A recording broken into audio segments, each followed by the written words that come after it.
How to set up Uber for Business account. First of all, open Uber application, tap on this account option from this bottom navigation bar, then scroll downwards until you find this Uber for Business option. Go ahead and tap on this. Now you'll be sent to this new window where you can choose to select your plan. You can choose between basic and advanced. Once you go through all of these options, go ahead and tap on this choose particular option.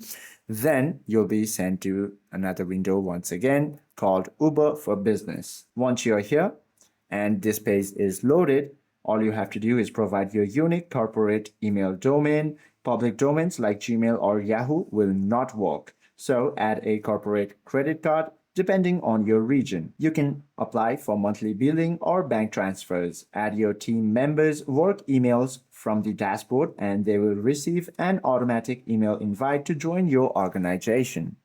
And that is how you can use this feature.